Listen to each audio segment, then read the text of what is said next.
Hola a todos y bienvenidos al podcast de Blockchain Summit Latam, tu espacio de conocimiento, reflexiones, puntos de vista y todo lo relacionado a Bitcoin, blockchain y criptoactivos enfocado en Latinoamérica. Mi nombre es Cristóbal Pereira y soy tu anfitrión. Desde el año 2015 trabajando en el ecosistema latinoamericano, desarrollando diferentes proyectos y actualmente liderando uno de los eventos más importantes del ecosistema regional, el Blockchain Summit Latam, a través de Latam Tech. En este podcast conversamos con diferentes referentes globales y regionales para comprender y entender la actualidad latinoamericana en torno a esta tecnología, pero sobre todo participar y construir en conjunto la nueva Internet del valor y la confianza. Sean bienvenidos y bienvenidas.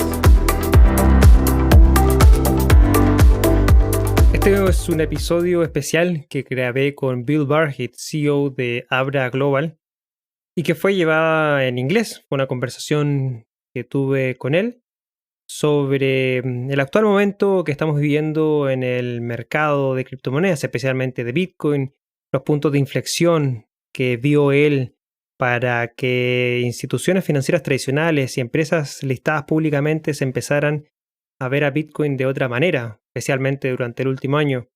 El rol de Michael Saylor en este ecosistema actual, así como también el crecimiento de Abra a nivel global con operaciones en más de 75 países y desarrollando un programa piloto en Centroamérica para permitirles a personas poder comprar criptomonedas directamente con papel dinero o dinero fiduciario de sus respectivos países en tiendas de conveniencia a través de Abra. Conversamos también sobre su visión con respecto a DeFi, CeFi y todo el sistema financiero tradicional y qué es lo que podría ocurrir para los próximos años. De ahora en adelante, esta conversación ha sido llevada en inglés.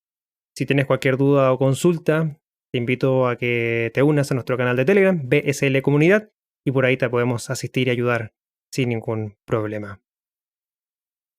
Understanding the current moment that we are living with Bitcoin and the cryptocurrency market is extremely important. But it is also important to compare it with what happened in the last bull run of 2017. And to note the difference between both moments.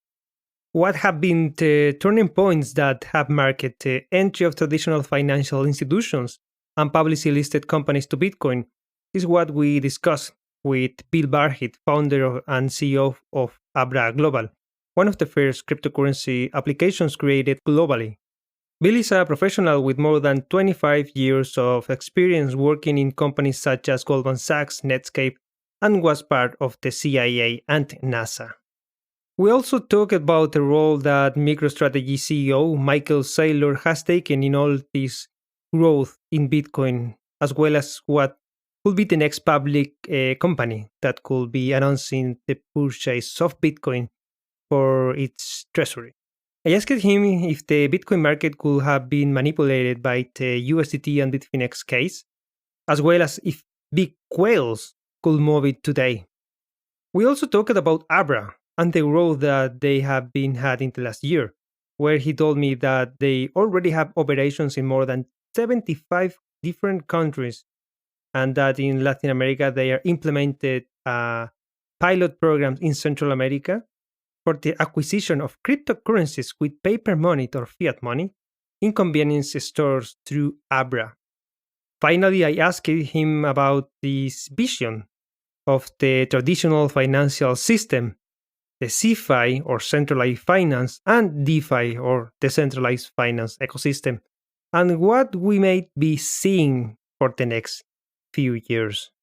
If you like this episode, we invite you to share it in your social networks using the hashtag BSL Podcast and follow us as Blockchain Summit Latam on the different social platforms. We also invite you to subscribe to our YouTube channel, looking for us as Blockchain Summit Latam, where every week we have current content about the market and technology. You can visit our website, blockchainsummit.la, for more information. Now, enjoy this conversation. Hello, everyone. Thanks to join us today for this amazing interview that we are going to have with Bill Barhydt, co-founder and CEO of Abra Global. Hi, Bill. How are you? I'm fantastic. How about yourself? I'm doing great. Thanks for asking, and thanks for the for accepting this invite for this interview. I know that for the Latin American community, what you are doing and what you are talking about this moment that we are living in is going to be amazing for what I can expect for this interview. I'm excited to do it. Let's get into it. Excellent. So, Bill, we are living an amazing moment right now. No, I mean, we are having this bull run of Bitcoin, a lot of cryptocurrencies going up, and we are seeing the adoption of these different cryptocurrencies, mostly Bitcoin, but a lot of other cryptocurrencies also seeing that a lot of people and institutions are getting into. How is the community in the United States living this new bull run? Do you think that is different from the previous one that we live in, the last one in 2017, and why? It's definitely different now. There's a couple of things happening this time around. First of all, it's actually even more global now than it was before, right? I mean, at Abra, for example, we have customers in probably 75 countries, and our business outside the US is growing even faster than in the US. So the US is growing quite rapidly as well.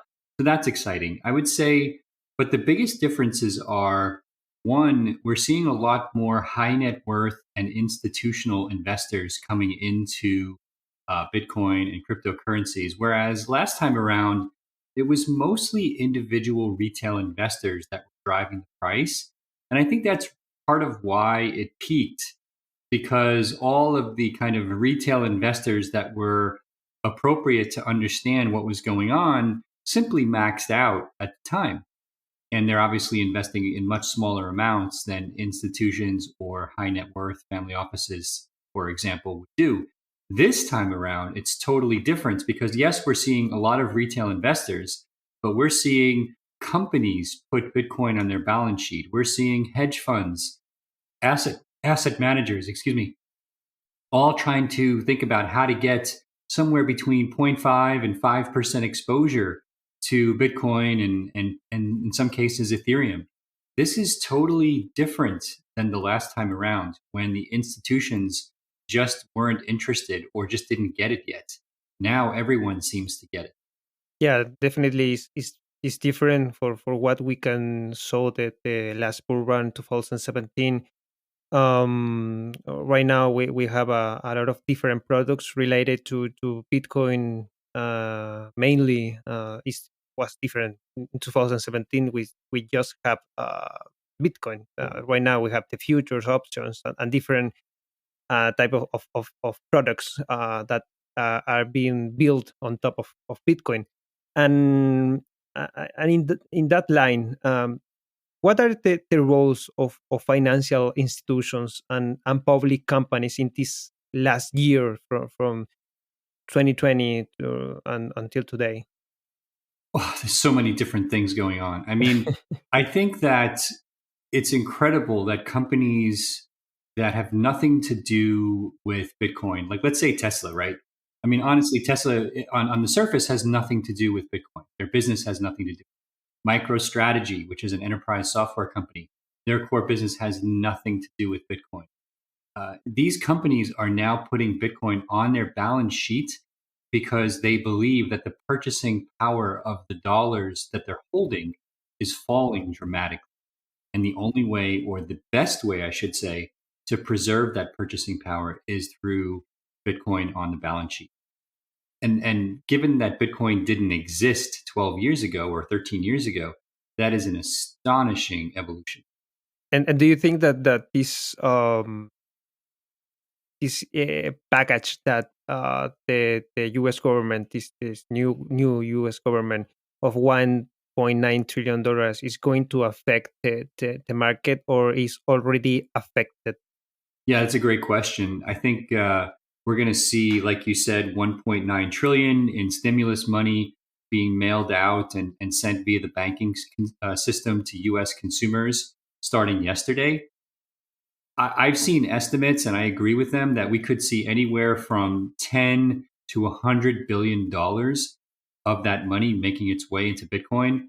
I think 50 billion sounds about right, to be honest, because if you think about not only Abra, but other services like PayPal and Square and eToro, and you know, there's just Robinhood, for example, there's so many ways for the stimulus recipients to buy Bitcoin as part of the same way they would normally buy stocks, that it's just too compelling to not do it. And last time around, we started to see stimulus money make its way into Bitcoin. This time around, people seem to be getting ready to save a higher percentage of the stimulus money, which means Bitcoin, stocks, right? All of these so-called risk-on assets, which are becoming stores of value. And I think it's going to have a huge halo effect for Bitcoin. Okay, that seems interesting for what we can expect for the coming months. And what do you think that for other side, these financial institutions was the inflection point for them, because they for why we can see or read in different articles, they are start accepting Bitcoin and other cryptocurrencies like something that they cannot fight against. In 2017, the main headlines was Bitcoin is a bubble, Bitcoin is a scam, and right now we are seeing that they are creating financial services for their clients. What do you think that was this inflection point? I think it's two things. I think that for a volatile asset class that's very small, think of Bitcoin historically up until 2 years ago as a small business or mid-sized business. If you just treat it like a stock, the market cap of the stock when it was 10 billion is very low. Most companies that are between 1 and $10 billion in market cap actually aren't that actively tracked by analysts. Now, of course, Bitcoin is worth something like $600 billion, and crypto is a $1 trillion asset class and growing, right? Now they have no choice but to pay attention to the asset class because all of their clients are demanding it, right?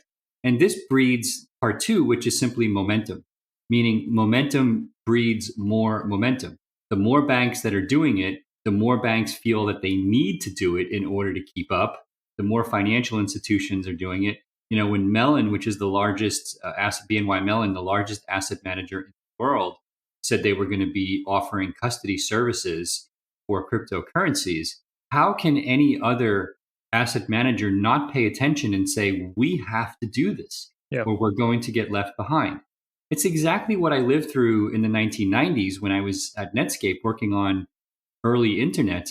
Eventually, very quickly, it got to the point where if you didn't have an internet strategy, you paid the price with your stock. And I think the same thing is happening here now with cryptocurrencies. Crypto is the future of banking. There is no doubt about it in my mind. It is simply the future. Now, most people don't know that yet, but it is. And it's very clear to those of us who've been working on it as to why it is. It never closes. It has no off hours. It works 24/7. You can move dollars around using stablecoin technology and smart contracts. You can invest in alternative assets like Bitcoin. And the banks are going to have no choice but to embrace it, or they're simply going to be disintermediated. Yeah, absolutely. I am absolutely agree with that. And in a time frame of if you have to forecast, for example, how many years do you think that this is going to be like something regular for the common people? I mean, for example, to go to a bank and see that every bank have these financial services related with cryptocurrencies or Bitcoin. Do you see like in 5, 10, 15 years for the future? Oh, I think you're going to see a tremendous evolution of what I call crypto banking over the next 5 to 10 years. Stop me if I go too far astray, but you're going to see new types of lending services, new types of high yield interest account services, crypto rich people who have been holding Bitcoin for 5, 6, 7 years are not going to want to sell their Bitcoin because of capital gains taxes. So they're going to start borrowing against their Bitcoin. Mm, It's going to be perfect. like a new type of revolving credit is to borrow against your crypto holdings. Yeah. Corporate treasuries are going to basically be based upon a combination of stable coins and other cryptocurrencies for yield generation because it's so much more efficient and faster than the banking system. And the list goes on and on and on. And we're just getting started. People ask me constantly, isn't it too late Yeah. to invest in this stuff? And I'm Yeah. saying we have almost zero exposure within corporate treasuries globally to crypto. We have almost zero exposure within asset managers to crypto. If that moves to 1%, right, we're talking about hundreds of billions of dollars. And in the meantime, we have inflation happening in parallel, right, with the governments printing unbelievable amounts of money, right? The US government alone recreated 30% of the existing money supply in like 15 months. We hadn't done that in something like 30 years. I don't know if I had the numbers approximately right, but I think I'm right within an order of magnitude. And so these are unprecedented times. This is unprecedented shock to the system, which is going to drive down the value of the dollar and drive up the value of assets that can be used as an effective store of value. Okay, and related with the public companies that you were talking about, this is our two questions. When Michael Saylor announced the first public purchase of Bitcoin of for $250 million, did you think that he was going to end up investing more than 2 billions until today, and perhaps we can see that, or we can expect that he's going to continues to invest?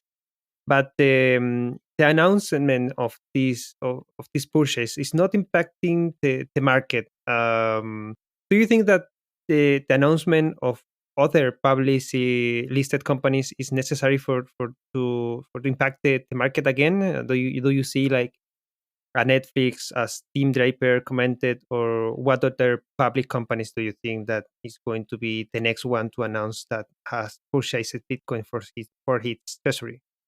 Right. So there's a few questions in there. Let's try to unpack that a little bit. So, first, about public companies, I would say, or public companies impacting the price of Bitcoin, I would say that you're going to see, in my opinion, all kinds of mid-sized companies, private companies, what the Germans call the Mittelstand companies, globally putting small amounts of their treasury into Bitcoin, right? The vast majority of the companies and the employment growth on this planet is mid-sized companies historically.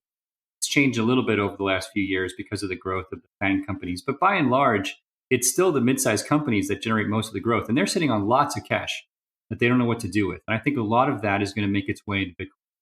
But you're also going to see a halo effect. And I think that, yes, Tim Draper mentioned, the venture capitalist mentioned that he's predicting Netflix could be the next. I actually think Google will be the next. And the reason that I think Google will be the next is it's such an engineering centric company that it's closer in that regard to Tesla than, let's say, a Netflix or an Apple. I mean, Netflix has definitely become a media company.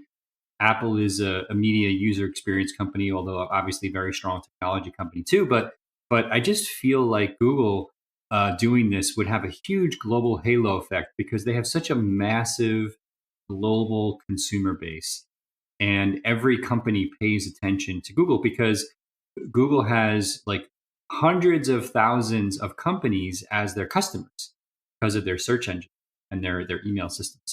So that would be a really interesting one to watch for me. But regardless, look, I've talked to Michael Saylor, the CEO of MicroStrategy. He's very consistent privately in terms of versus what he says publicly. He's all in on Bitcoin. He believes Bitcoin is the future. He doesn't think that the company should be holding any meaningful part of their balance sheet in anything but Bitcoin. Now, I don't think you have to go to that extreme to gain the upside in Yeah. terms of dollar purchase protection. But even if you did, 10% and the dollar starts to hyperinflate, you're actually going to be fine because the value of the Bitcoin would explode. And so, I understand why he's doing what he's doing, but I would say you don't have to go to that extent to get huge benefits from what he's doing, from at least from the model he's espousing, I should say. Okay, perfect. And yeah, well, if we could see that Google is investing in Bitcoin, that absolutely agree that going to be a huge impact globally in this market. And for leaving this in aside and ask you about this problem that that USDT and Bitfinex have and the potential impact in the Bitcoin market. Do you think that Bitcoin could be a manipulated market for all of what was involved with USDT and Bitfinex? Is Bitcoin a market where a big whale could easily manipulate it? Uh, just saying that the volume of Bitcoin in a 24 hours period is less than what you can see, for example, in the New York Stock Exchange and the entire financial market. Right, right. Look, I think this is another area where things have changed significantly over the past even 3 years or 2 years. Things have changed significantly. The volume of uh, institutions that are available to trade Bitcoin, the number of institutions that are trading Bitcoin, the amount of money moving into the asset class, it's changed so much, it's grown so much that it's very hard now for any one company to have any kind of meaningful outsized influence on the markets.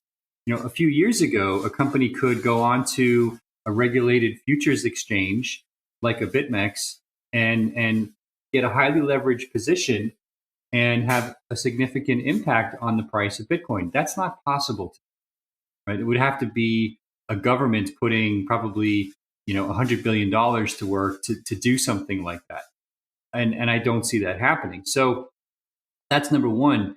On the question of is somebody like a Tether or Bitfinex able to manipulate the price? Well, I think when you're using a trusted third party, which is Bitcoin is trustless, right? That's Yeah. the advantage of Bitcoin. But unfortunately, Tether and USDC and TrueUSD, they all represent trusted third parties.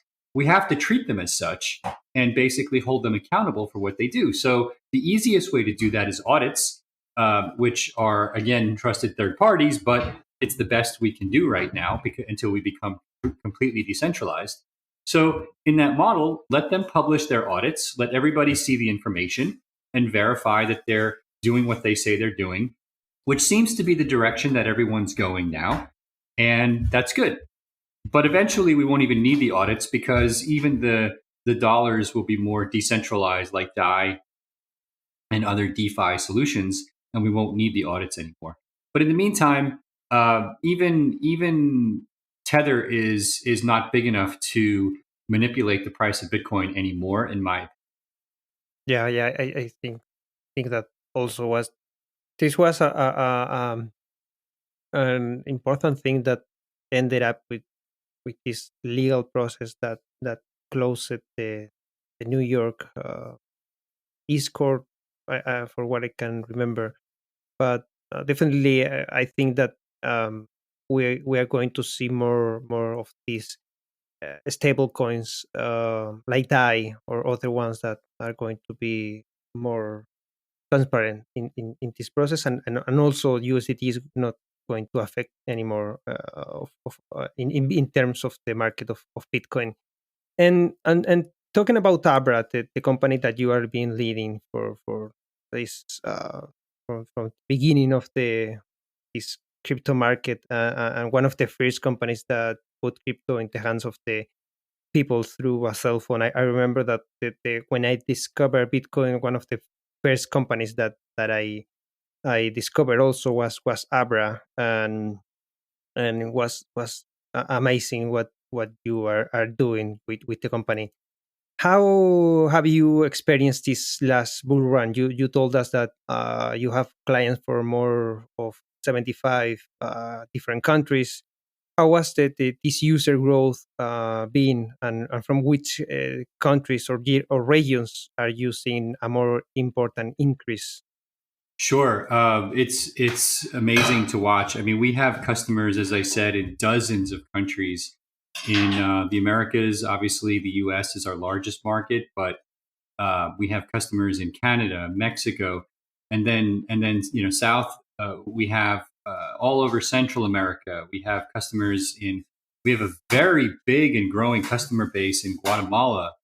And one of the reasons that Guatemala is of particular interest is we've been testing a cash network with a retail partner where you can walk into a store and deposit cash, and that will be deposited in real time into your Abra wallet as a stable coin, which you can then use to convert to Bitcoin or any other cryptocurrency and earn interest on the dollars or earn interest on the Bitcoin inside the Abra app, and also process withdrawals in cash at the retail point of sale as well. So we're going to be extending that network into other Latin American countries throughout the region, not only Central America, but South America, the Caribbean.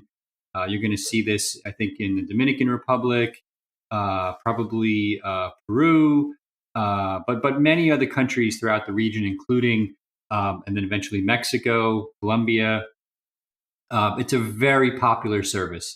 We launched this originally in the Philippines, which has just exploded for us. It's one of the fastest growing territories for Abra now. And the reason is we support both cash and banked consumers in the system.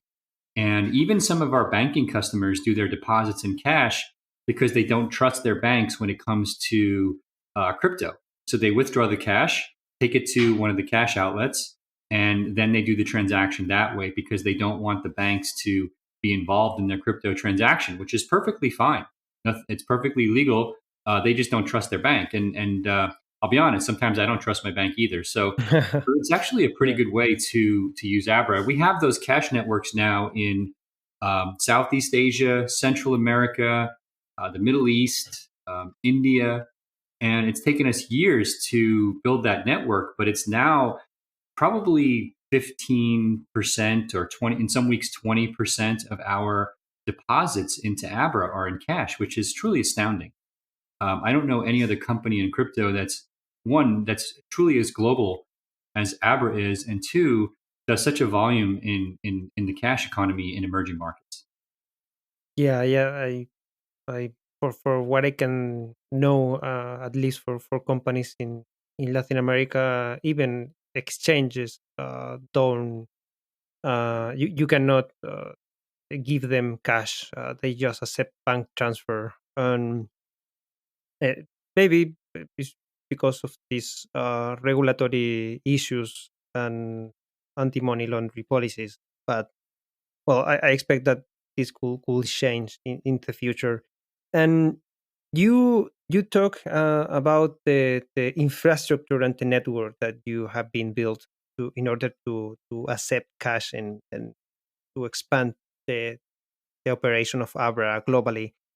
And to build this new financial system, I'm seeing there are three relevant actors within traditional financial institutions like banks, like payment networks, right? Centralized finance companies like Abra, or exchange like Coinbase, for example, and this new ecosystem, decentralized finance. How are you seeing each of these actors in favor to build this new financial system? What do you envision to end up being this new system? Yeah, it's a great question.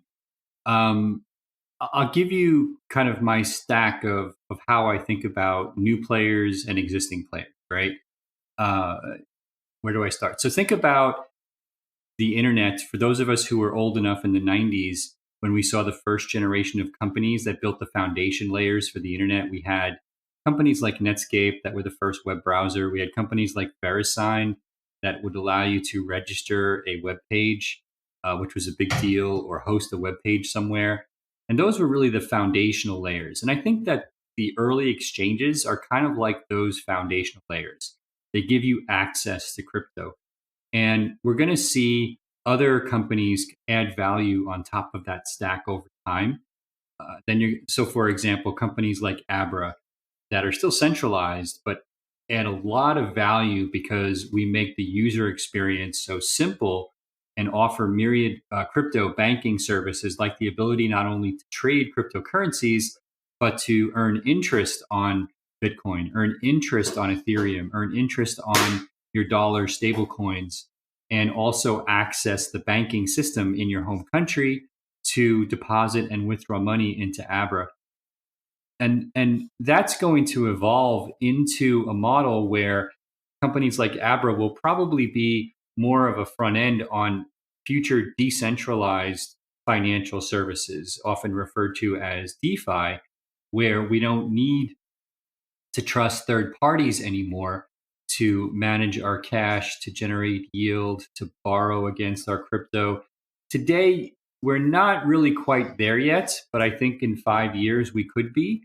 And I could see a big part of what Abra does evolving to take advantage of DeFi services, but with a very user-friendly experience. And then, of course, that leads us to the last part of the discussion, which is what happens to traditional financial institutions, right? And that's hard to say because traditionally, or up until now, they've really stayed away from Bitcoin. It's almost impossible to get a bank account as a Bitcoin company or a cryptocurrency company at a traditional bank. They simply won't deal with you. And there are a couple of banks now that are specialized in trying to do that, but they're few and far between. And many people in trading, crypto trading, they get their accounts closed when banks find out that they're using their bank account to fund cryptocurrency exchanges on a regular basis because they consider them high risk. I think that's crazy, and I think it's going to change. Not only do I think it's going to change, I think banks are going to realize they have no choice but to compete and are going to start trying to buy some of these first generation crypto banking companies in order to offer these services directly to their own clients. And I think you're going to see what we would call here a land grab of banks trying to buy their way into the market, the same way that PayPal is trying to buy their way into the market by partnering and buying other companies as well. And is regulation going to be important in this process? Oh, absolutely. I mean, that means a few different things, right? One, it's a very big planet. And so even in the United States, we have 50 different state regulators for each state, but every country is looking at crypto a little differently, right? So custody rules, banking rules, tax rules, money transmission rules, like the travel rule, which we've inherited from the remittance world, all impact how crypto works in any given country. And we're getting more clarity all the time, particularly in the larger countries. I think the US has done a great job. Singapore has done a great job. Mexico seems to be getting some clarity. Canada as well. Companies like India are just backwards, like they don't seem to get it. And China is always difficult because it's not an open society, so the government can simply change their interpretation of existing rules all the time. And so that's the disadvantage. But that having been said, they definitely are embracing the underlying technology, which is creating awareness with the public. But the public wants Bitcoin. They don't want more government printed crap, which is basically lipstick on a pig, right? I mean, most of these central bank digital currencies are no different than the printed money. They're just digital, right? And so they still have their finger on the print button, except now it's a digital print button. That's what I mean by putting lipstick on a pig. It's just pretty ugly money, So once people get it, they realize not only do I want the technology, I want Bitcoin. And I want Ethereum. I want the global computer, and I don't want the government to control it. We have to eliminate trusted third parties. And this is going to make its way into every aspect of our lives, from social networking to decentralized finance to media and entertainment. Decentralization is going to be the key theme of the evolution of software for the next 10 years, in my opinion. It's just starting with finance.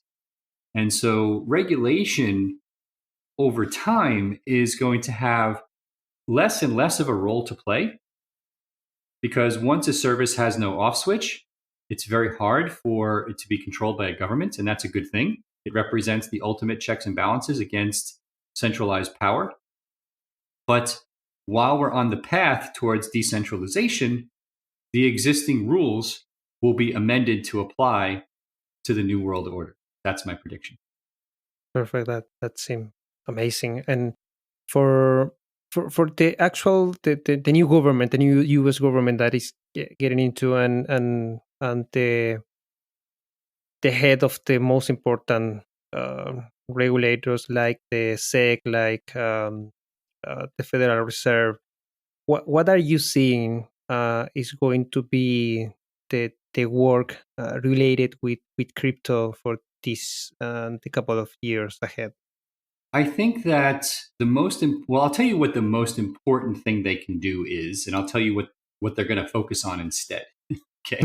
Okay. The most important thing they can focus on is providing access, right? Meaning, does everybody have access to the internet? Does everybody have broadband? Are we creating and encouraging competition with lower taxes to build high-speed broadband rails everywhere, 5G, 6G?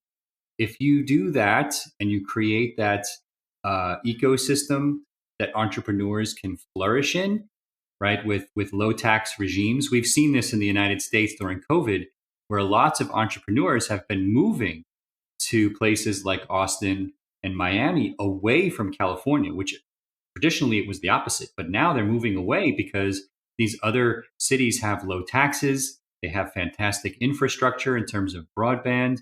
They're very friendly to entrepreneurs. They don't have inordinately high social costs for entrepreneurs to set up their companies.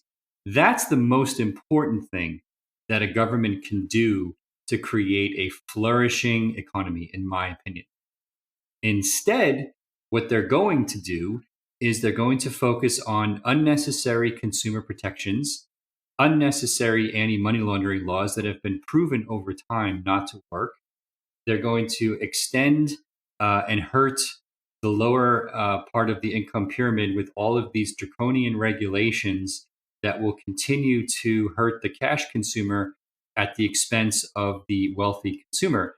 Now, as I said, eventually this won't matter, because decentralization is going to win eventually, and it will be the ultimate checks and balances on government power run amok. But the path there is not going to be straight, because governments and politicians desperately want to be perceived as adding value. It's just that the public doesn't understand that the things that they're doing to add value not only don't add value, they generally detract from value, particularly the draconian money laundering and other e-money and banking rules that were put in place, which don't do nothing but add huge costs to servicing lower income customers. Yeah, I remember the different memes that Bitcoiner share when regulators try to regulate Bitcoin. It's something that you cannot just regulate, and as you said, decentralization is going to win eventually in the near future. And Bill, well, thanks for this time and this conversation. I think that this have a lot of value for our audience. And to finalize, how do you see the future of blockchain networks? Are you just seeing a Bitcoin, or you are seeing other networks that are going to be important in the next few years? I think if your question is, do I think there's going to be lots of successful projects, right, in the crypto world? I think the answer is 100% absolute. I think look, as somebody who is irresponsibly long Bitcoin, I'll say to my well maximalized Bitcoin friends, that there are going to be multiple winners, and maybe Bitcoin is going to be the only truly digital gold, and that's fine. But there are other use cases for the crypto model around decentralization, decentralized finance, stablecoins, NFTs, non-fungible tokens, the art that we've seen lately, gaming, all are going to thrive in this new world order of decentralization. I'm seeing several entrepreneurs trying to rebuild social media right now from the ground up using a truly decentralized model, taking what works in Bitcoin, taking what works in BitTorrent, and meeting in the middle. And that's incredible because now we can have truly open conversations with no off switch and use models like Reddit to police users as opposed to draconian corporate policies, which are easily manipulated by presidents who use the tweet button inappropriately, for example. Yeah, I'm absolutely agree with that, and I know that Bitcoin is going to be this digital gold, and no one is going to fight against. But you have a lot of these different use cases and different ecosystem that the entire world is going to work and use. Bill, thanks for the time, and if there is anyone that wants to get in touch with you, how could be the proper channels to do it? Sure. Twitter, my account is Bill Barhydt. DMs are always open. I talk to users a couple of hours a day. I really enjoy that. Anything, any question, any topics, fair game. If you have questions about Abra, how our interest accounts work, obviously, please download Abra. Go to abra.com and you have the download links, abra.com for both iPhone and Android. And you could always just send me an email to bill@abra.com. I'm pretty good on email. And I'll probably get 100,000 emails now after this, but that's okay. It's all good. And we try to be as transparent, open, and public as we can at Abra because it's all about trust. When you're helping people get into crypto, ultimately crypto is going to be trustless. But in the meantime, we want to be the trusted on-ramps and off-ramps that people use.